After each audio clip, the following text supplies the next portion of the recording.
inspirational. And today I have an amazing guest with me on, my friend Rene Archambault. Thank you so much, Rene, for joining us today. I'm so happy to be here. Rene's going to share her story with you, and I hope you enjoy the show. So Rene, we're going to get right into it. Your story, everyone has a story. Right. Everyone has moments in their life that shape them who they are today. And so tell the viewers about your story. Yes. Who are you? Well, so my name is Rene Archambault, as you know, and I've lived in Frisco for 12 years. I have a daughter, Zoe, who's 15, so we are driving now, and that's exciting. My husband, Randy, and I have been married for almost 20 years, and I grew up in Dallas, and so I've always been a Texas girl. Okay. I lived in Dallas, grew up there, went to Fort Worth for college, so I just went about 45 minutes away and then came right back. So I love this great state, and it's been so good to me and my family, and so I'm a fifth generation North Texan, and so we kind of planted ourselves here, and we haven't left, and so I'm hoping my daughter does the same. I hope she loves Texas as much as we have, and kind of finds her home here too, so we'll see. Yeah, we'll see. So that's a rarity, considering, it's a land of transplants. Yes, let's be honest. It is, absolutely. And, I've been here almost 6 years now, and so, which I feel like has been a long time. Yes. And so when you hear of someone that's been here 5 generations, that's definitely a rarity. How do you, as someone who's a native Texan, view just the fact that Texas has become a land of transplants? I love it. I mean, I love the rich diversity of our state, but also Frisco. I mean, we have 1,000 new people that are moving here every month, which is crazy. Yeah. And so when we first moved to Frisco, we were being here for 12 years. We've seen a lot of growth, and we've seen a lot of our community, grow and change. And I love it. I think it's indicative of what the world is. And I wanted to raise my daughter in a place that was welcoming and open and inclusive and kind. And so seeing that rich diversity change over time has been really exciting. And I think that it's been good for her to meet new people from all over the world that are moving to Frisco, and so they're getting to create their Frisco story together, and I think that's a really beautiful thing. Absolutely. Yeah. What brought you to Frisco? My husband and I, we lived in Dallas. And we were deciding where we wanted to live. We lived in Lakewood, so kind of the East Dallas area. And we, at the time, had a 3-year-old, and we're like, if we're going to be here, we need to make sure that we're living in, a neighborhood that we like the schools, and it's a good fit for our family. And so we started looking at Dallas ISD. We looked at some private schools in the area, just trying to see what are the options that are out there. And we started looking at home prices in Dallas and thought, wow, that's a lot. So let's maybe find somewhere that's a bit more affordable. So we started looking kind of in the north, a little bit north. We looked in Plano, Allen, McKinney, and Frisco. And after we, started looking at all the schools, we fell in love with Frisco. Frisco ISD schools are incredible. And we knew that we would be really happy here with, raising our daughter in the school system. And so we chose Frisco for the schools like a lot of people do. Of course. Yeah. Did you ever think it would be as diverse as it is now? It wasn't something that I really gave a lot of thought to. Yeah. So I'm excited for the diversity that Frisco has become, for sure. But it wasn't really something that I didn't give a lot of thought to that. We just loved it, and we're excited for what it was, and we're even more excited for what it's become. And so we're thinking 12 years ago, right? Yes, 12 years ago. So 12 years ago, what was the population of Frisco? Gosh, I don't know, like low 100s, maybe somewhere in there, like 110, 115. Well, so I moved here almost 6 years ago. It was 115,000. Oh, it was. So it was maybe even less than 100 then when we moved. Yeah. It was even hard to find land there, though. At that point, to build a house, like we were trying to find a space.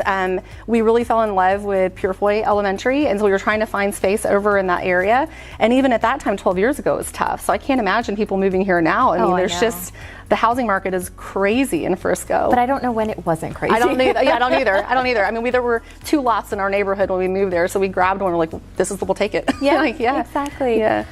So you have a daughter. I do. And what about your line of work? What do you do? So I work for SMU, Southern Methodist University. I have been in higher education for 18 years, always at SMU. So I actually helped start a grad school at SMU in video game development and design. Okay. So I've always been involved in education at some level, usually in the area of STEM, science, technology, engineering, and math. And so our grad program kind of fits under that umbrella of STEM.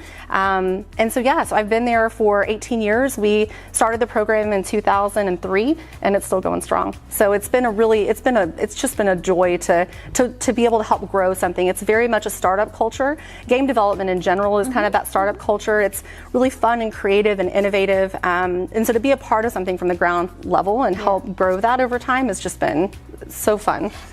Are there females in that program? Has there been females in that program? Yes, that was one of my big pushes. When we got into this, that was when we sat down and said, okay, what are our goals for this program? Ours really, my goal was to help women find representation in this industry, and it's something that's really important to me.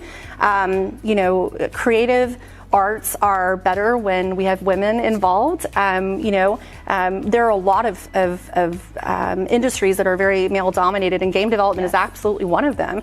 I think when we started the program, 96% of developers were men.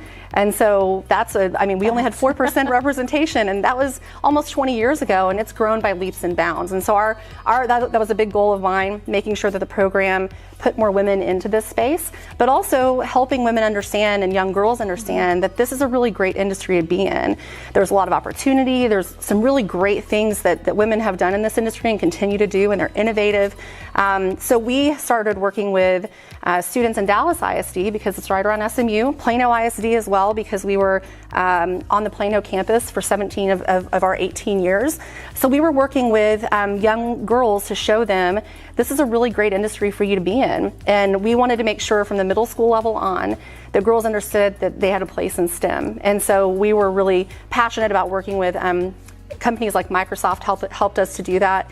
They have a really great program called DigiGirls that it puts this kind of content in front of young women to kind of show them, hey, not only can you be represented here, but you can thrive here, you can lead here. And so we've worked with a lot of corporations over the last 18 years to get this content and this information in front of girls, to get them excited about STEM. That's outstanding. And the one thing that I can think of is because a female, such as yourself, is leading that program. Yeah, right. Imagine if it was a man. And this is not to knock men by any means. Yeah. We just see things very differently. Yeah, absolutely. And we're a leadership team for our program.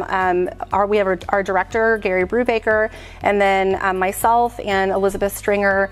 We are the deputy directors of the program. So it's the three of us. And so he put women into his leadership team because he felt, that was a really important piece of what we were trying to accomplish and that we had to do it together. And so I give him a lot of credit for really being very a visionary, not only with what we're doing with our program, but also having that inclusive environment, at SMU is awesome. So do you see females that enter the program perhaps with a different mindset and they come out with a different mindset? Yeah, so when we started the program, we would have one or two women that would apply, and so when they would come into our program, they're 2 of 40, and so it was tough. You could see there was some trepidation. There was a little bit of they held back a little bit, and now it doesn't even faze them. I mean, I try to make sure that our classes are at least 40% women, if not a straight 50-50. That's kind of that's my goal every cycle, every admission cycle, to make sure that we have as equal as we can. And so it's been really fun to watch them now. It's not even a thought in their mind. There's no trepidation because they've been involved in STEM-based courses since they were little. A lot of the students that are coming to our program now, I've known them since they were in middle school, and so I helped mentor them and work with them to make sure that they knew that this ending point in grad school is something that we could help them with, and we could accomplish it together. So and I didn't even know this exists. Yes, yeah. Yeah. So, I started working with some of these kids, the boys and girls, when they were 11 years old, and now they're grad students with us. So it makes me feel old, but it's but it's been really good. I had no idea that they were coached from that age onwards. When it was a really big advocacy piece for me. When we started working with Dallas ISD, I started working with a lot of their middle schools and high schools. I'm on their advisory council for one of their high schools that helps first generation college students get ready. They graduate from this Dallas ISD high school, Conrad High School, with an associate's degree in gaming. And so we work with Richland College as our partner. And so we are seeing 40 to 50 students every year graduate in their gaming program, and then we help them, find that next step before they come to our program to do grad school. That's amazing. The fact that exists, and I hope you're able to expand that. Me too. It's a great pipeline, and it's we work with a lot of ISDs in the area as well, and so we're always looking to expand those partnerships to make sure that kids know that hey, this is a really great thing that you can do with your talent. I mean, you're creative. Our students come in and they either major in art or programming, design or production, and then they work in interdisciplinary teams making games the entire time they're with us. And so we want to show kids, hey, if you can do anything in gaming based on what your interest is. And so artists have a space here, programmers have a space here. If you're business minded, you have a space here. And so it's just opening up opportunities for kids. Well, and that's empowering, Rene. Yes, that's what we're trying to do. Yeah. So you also, so that's your line of work, and you're empowering in that sense. You also are a part of something else. Yes, I am. And so you are a Frisco ISD school board trustee. I am a trustee, yes. And you are actually up for re-election now. I am. But before we talk about that, can you talk about your experience in being a trustee, your experience or your why as to why you wanted to pursue this role, and just kind of some of the experience around it. Yeah, so back in 2018, I ran for school board for the first time, and I had never considered being in public office. I didn't really have a desire to run. I always followed politics, but more from an educational perspective, more from a policy perspective, to see how I could lend my voice to perhaps advocacy efforts and policy surrounding education. And so when I started working with Dallas ISD, I met some trustees. That was my first sort of toe in the water. And I'm like, this is so cool that you guys get to actually go and advocate for your community in this way, but also work with state legislators to create really meaningful policies for your students and teachers.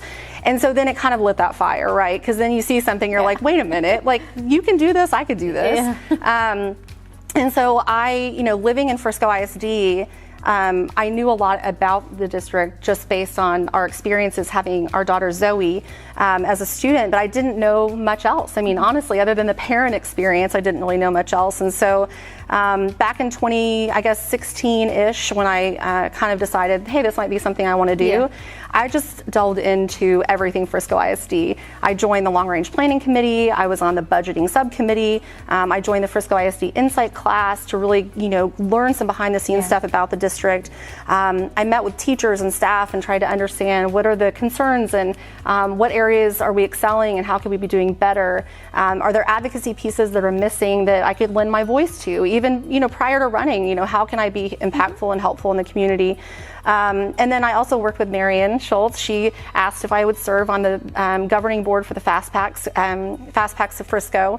And I tell you what, I just started seeing all of these pieces come together of how what a partnership this community actually was. And I just wanted to be a bigger part of it and be able to use my at that point, 15 years of higher education experience. I have a master's degree in education policy and leadership as well. So I did the advocacy piece in Austin long before I decided that this was something I wanted to do. And so I really, kind of thought, well, gosh, I could bring all this together and be a solid, nonpartisan voice sitting on this school board and advocating for our students and teachers. And so learning more about the district and hearing from teachers and students and families of the things they thought were working really well and the pieces that they really felt like we could expand on and increase our reach and our opportunities for our students. I was asked by a couple of folks if I would consider running for an open seat. I didn't want to go up against an incumbent. That was not my that was not my jam. But there was an open seat in 2018. John Hoxie held that seat prior to me, and he and I knew each other, and he said, I think this would be great if it's something that you want to, just if you decide you want to run. And so because I'd made a lot of really great relationships within Frisco ISD, it just seemed to be a really natural kind of next step. So I ran, and elections are really hard, as you know. Yes, I know. As you know, elections are really hard. It's not anything you can ever prepare for. And even my second time around right now, I still feel very unprepared for the campaigning side of this because I'm not naturally someone who likes to argue. I don't really want to fight. And things can get pretty aggressive out there, even for something like school board where we should just be talking about kids and teachers, but it always tends to turn a little political in Frisco. Do you feel since 2018 and now we're into 2021, and last year was not an easy year for anyone. And for you to be on the governing side of things and having to make some really, really hard decisions, knowing that you're not going to please everyone. Right. So considering all of that, what would you say about that experience and how that's carrying over to you campaigning now? Yeah, I think that it was a hard year, and it's still a hard year. I mean, we're still in the middle of, COVID, even though we're inching closer to the recovery efforts for COVID. We still are in a really tough spot, and families have been impacted. I mean, their economics have been impacted, their health has been impacted. There's not an area of life that has not been impacted by COVID. And so, it's tough, and we know that it's been really hard for our families, for our teachers and staff. And so we've tried to be a very calming, measured leadership body, because we know that if we get amped up and we're worried and we're waffly about what decisions we need to make, that it's not going to make our families feel very confident. So we know that we knew going into this that there were going to be some decisions that we made. I mean, leadership is hard, and we knew that there were going to be things that we did that were not going to make people very happy. But we've always tried to follow the science. We've always followed the guidance of health experts. We are not health experts. That is not something that our school board. That's not something we do. We do not pass on medical advice to people. No. Thank goodness. And so, we're following the experts out there, and that is something that we have stayed really strong with. When this first started, we really didn't have great data. I mean, Frisco ISD is across 2 counties, and so we were getting data from Collin County and Denton County, but the way they were reporting it was different. And their health experts are different. And so that made it challenging for us, because we didn't want to have restrictions. Our big concern, we had a lot of big concerns, but we were concerned that there are Collin County campuses and Denton County campuses were going to have different, disease mitigation protocols. And luckily we were able to do that as one governing body of Frisco ISD and create that for our entire district. We didn't feel the difference. But it was at the beginning we just didn't know where that was going to go. And Frisco ISD is governed by the state. We're governed by the TEA, Texas Education Agency, but we also have governing bodies here locally that we have to adhere to. We've got city governance, county governance, and so that's a lot of people that we're trying to figure out for their communities and their constituents how best to serve them. And so we were kind of at the mercy of some of those agencies as well. But I think that we are being on the tail end of it right now, especially with the school year almost ending. I think that we're poised to be in a really strong space to be able to finish strong. We're one of the only districts in North Texas that has not had to close a campus this entire time. And so we're really proud of that. And I think it's because, honestly, our staff they've done a great job. I mean, not only are they just doing great on the academic side of the house, but they're doing great on the safety side of the house as well. They've really done a great job at balancing, staying future focused, making sure that these kids are getting the education that they need, that they're getting prepared for the next year, while also kind of managing that day-to-day crisis. And so we've partnered with a lot of members of our community. Our teachers and staff are our biggest partners, and so we've all worked together just to try to get through this year and provide the quality education that Frisco ISD is known for. Yeah, no, absolutely. I mean, proud Frisco ISD parent, very happy with all the decisions that you all have made.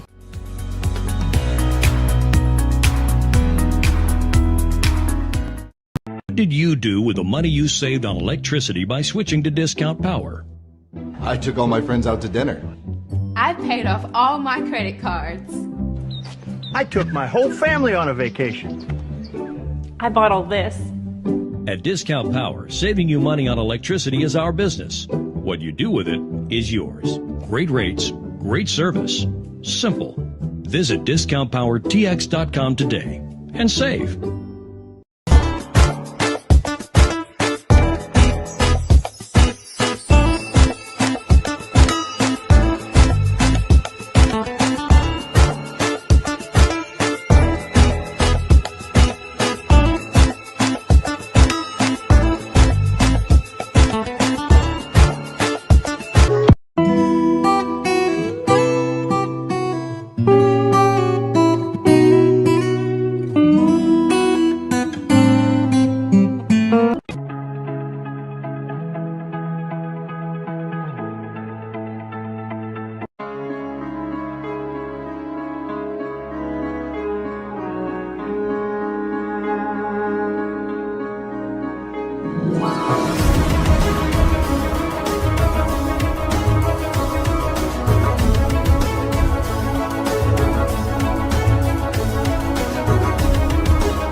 Hi, I'm Dr. Sonia Reddy. We're a full-service practice focused on dental implants, cosmetic veneers, sleep apnea, and braces.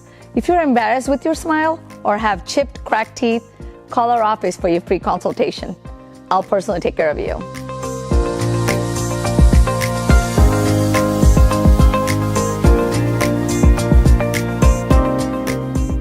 For all your real estate, commercial or residential needs, contact Hassan Sumbro at kw.com or call 972-333-4801. Hassan Sumbro, Realtor with Keller Williams.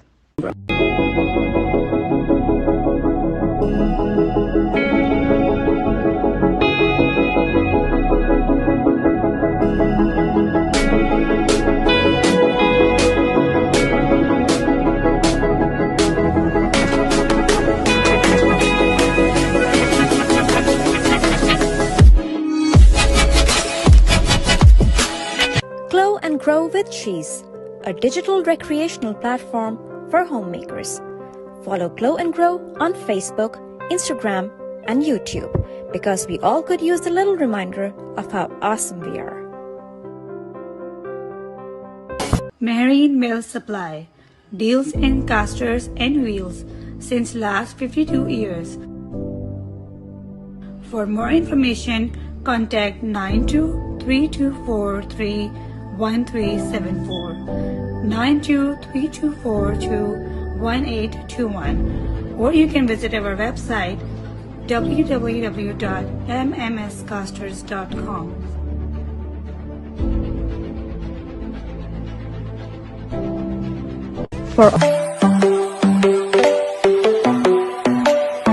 Solar Company has an A+ rating with the Better Business Bureau, OneSolarSolution.com.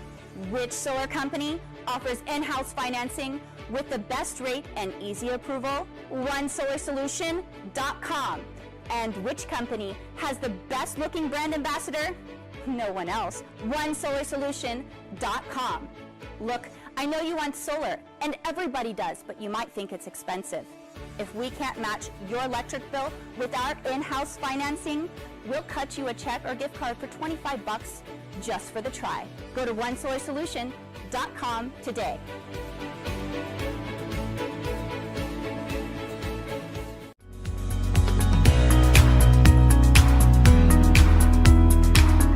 You're watching Fire Within Her. Welcome back. We have our guest today, Rene Archambault, Frisco ISD School Board Trustee, and we were talking about her experience with being on the school board. And now we're getting into your re-election. Yeah. One of the things that I see that's coming up is parents complaining about masks. Yeah. We're still talking about masks. I know. It's been an ongoing topic. It's been a hot topic this year. Very hot topic. Yeah. And Frisco ISD, as you mentioned earlier, has been one of the only districts that has not shut down in North Texas. Right.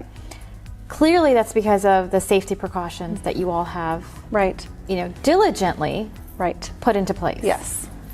So how are you, as a governing body, dealing with the anti-mask, uproar? Yeah, it's unfortunate. Masks became very political in this in the 2020 presidential cycle, right? And so there are things that come up that become partisan that still surprise me.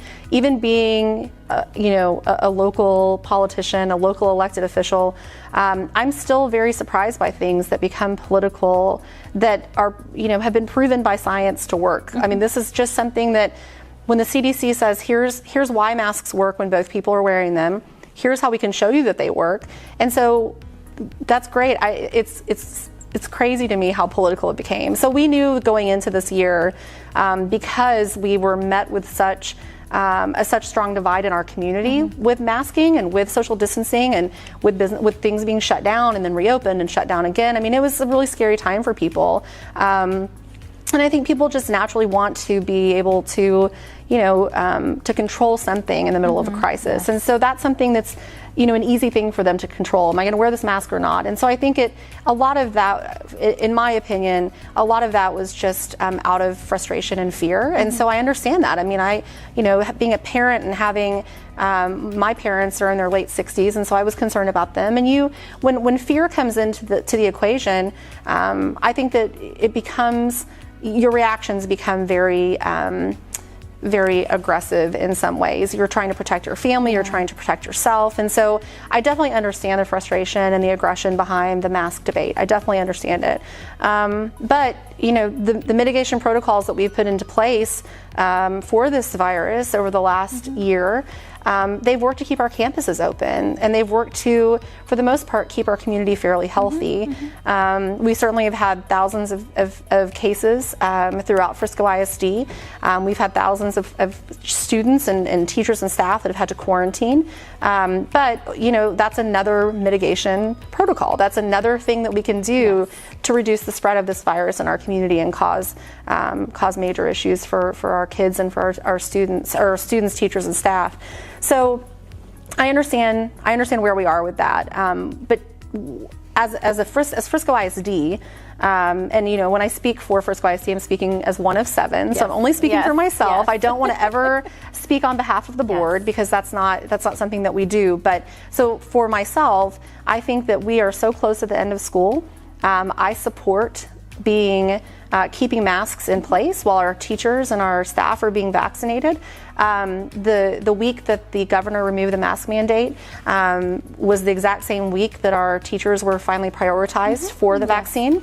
And so we want to give them time to be able to get vaccinated if that's something they want to do. And as you know, it's a long process to be vaccinated against this virus. The Johnson & Johnson shot that just came out is faster, but until recently we've only had the 2-shot system. And so, which is like a total of 6 weeks. It's about 6 weeks. Right. Yeah. And so it's a 6-week process to be able to be fully vaccinated against this virus. And so we think that, we always think about our students and teachers and staff. Our teachers and staff are the most susceptible to having a really bad reaction to this virus.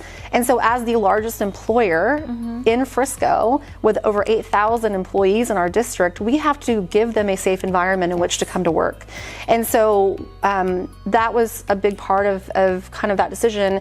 The TEA gave us the option to go mask optional. It did not seem like any trustee was interested in doing that while our teachers and staff were being vaccinated. And so, that may come up towards the end of the year, but it doesn't seem to be something that anyone's interested in doing right now. Yeah. If it were, it would be something that we would talk about in an open meeting. And I have not seen it on an agenda, so I'm guessing that there's not a trustee or two that have decided that that's something that they want to discuss right now. That's how I know, because I don't see it on an agenda. So, I support masks right now. I would support a mask optional environment for the fall. I think we're going to be in a much different space in the fall than we are right now. And so I am absolutely, once we have the bulk of our staff who want to be vaccinated, then I am completely comfortable going mask optional for next year. And I feel like as a candidate, you shouldn't have to be talking about something that is so temporary. It's so temporary. And things are constantly evolving and changing week by week, day by day. The questions you should be getting are, questions based around teachers and staff and students. And future, and the future, the betterment. Yeah. And so it's sad that it's been, the issues have been bogged down because of that. Because they've gotten so divisive and partisan. When it's a nonpartisan position. It's a nonpartisan position, and certainly they're trying, there are members of the community that, support my opponent who has said that she believes that we should be mask optional right now. So that's definitely a divide between where I stand and where she stands. And they're trying to make that a huge issue. And I'm like you, it's shocking to me that we're spending so much time talking about that when after this election, and the election's May 1st, we have 3 weeks of school after that. So whoever wins this seat, if I retain the seat or if my opponent wins, it's 3 weeks and then we move on. And the new trustee, if I am reinstalled in this position, or if my opponent wins, we're not sworn in until June. And so it's going to be it's beside the point at that at that point. So I think we need to be talking about things that are really important. I think we need to talk about COVID recovery with academic progress and with mental health support. I think we need to talk about our fast-growing district. We're still growing. We still have 20,000 kids that are going to make FISC their home before we're a build-out. How are we going to make sure that those generations of students have the same opportunities that ours do now? How are we going to grow successfully with opening more campuses, keeping our class sizes low, making sure we're staying future focused and focusing on the whole child? Those are the conversations that I think we need to be having. I think it's insane that we're still talking about masks. I know, absolutely. But it's become just a point of contention and a talking point for candidates, right? It has to get people on either side, and so it's definitely a divisive issue. Exactly. But I mean, while we have you here, can you do you want to share with the audience perhaps something that they can remember you by when they go to the polls? I love public education, and I am a staunch supporter and advocate for Frisco ISD. And I think public education, it is the great American equalizer. It can change lives. It can be life-changing, and it can be life-saving. I mean, we've seen it in our own schools, our own campuses. When kids come to school and they have a purpose and they find that support in the classroom and out of the classroom, it changes who they are. And so I think the thing I would really like for Frisco ISD voters to know is that I am the pro-public education candidate. That is my passion. That's why I ran for this position in the first place. I hope that people that are voting, that they want to vote for someone who believes in public education, who believes in Frisco ISD, because those are at the very core of who I am and why I decided to do this. Those are my two guiding principles. I believe in education, and I believe in Frisco. And I believe in you, Rene. Thank you. And people also, I think, need to understand how accessible you are. And I try to be. And that's important. And you will say if you have an answer, and if you don't, I'll find it. You'll find it. Right. And so, thank you. And I think that's important. Yeah. So the show is about empowerment. And yes. I feel very empowered just talking to you. Yes, I feel empowered every time I'm around you. So I feel the same. I'm a big fan. Thank you. I'm a big fan of public education. Yeah. Public education all the way for me. Yes. Even university, master's, it was all public for me. So huge fan. Yeah. What are some, words of advice that you can say to women, children that are watching, or even, even men that would be watching? For sure. Something empowering that advice you would give to them? Okay, so and this is I'm gonna kind of take this tagline from Frisco ISD because I believe in it so strongly. Our motto this year has been Stronger Together, and I think that there is nothing more empowering than going through life with a purpose and with other people, serving your community, serving each other, lifting each other up in times of struggle. I think there's nothing more empowering than knowing that you have someone to go through it with. And so, I have had people in my life that have definitely lifted me up in some of my darkest moments, and who have cheered me on when things have been really great. And so I think that Stronger Together motto is important always, but it's been really important for this last year. So I just think it's, stick together and get through things and work hand in hand with people to make this place better than you found it. And that's how I've always tried to live my life, and something that I am trying to instill in my daughter so that she knows, like, you have two hands that can change the world. Please do that. Please use your voice and please use your hands to make the place better than you found it. So I think that it's empowering to work together for a common goal. And so I think that if we focused on that instead of the divisiveness, that things would be a lot better. That's beautiful. Yeah. And that reminds me of the word that we're all focusing on, which is unity. Unity, absolutely. Yeah. Definitely. Yeah, because there's a lot of diversity in thought and in action, and I know that there are a lot of things that we all want to do in life, and we may have a different journey to get there. But I think our ultimate goal as human beings is to find purpose. And so I know that journey is very different for everyone, but if we could just kind of remember that regardless of, what party that you're in, political party, or what religion you ascribe to, or what you want to do at the end of the day, through all of that, we all have a common goal, and that's just to find purpose within ourselves and within each other. So we are I think it's important. Blessed to live in a community that is so diverse, yet at the same time, we all have that common goal of community. Yeah, so for sure. That's wonderful advice. Yeah. Definitely. Thank you for sharing. Yeah. Renee, thank you for being on the Thank show you for today. inviting me. This is so fun. If you want to know more about Rene Archambault, you can find her information. What is your website, your Facebook page? So my website is Rene for FISD, so RENEFOR FISD, one E, Rene4FISD.com, and then that's my Facebook page as well. Okay. Yeah. All right. So you can find out more about Renee. They can email you if they have questions. Absolutely. Connect with you. For sure. And election is? So early voting is April 19th through the 27th. Okay. And then election day is May 1st. Okay. Yeah. So make sure, Frisco residents, you come out to the polls. Do your research. Nothing better than an informed voter. Absolutely. And I hope that we have provided you with enough information about Renee. Thank you. And so this is Fire Within Her. I'm your host, Sadaf Haq. Thank you so much, Renee, for joining. Until next time.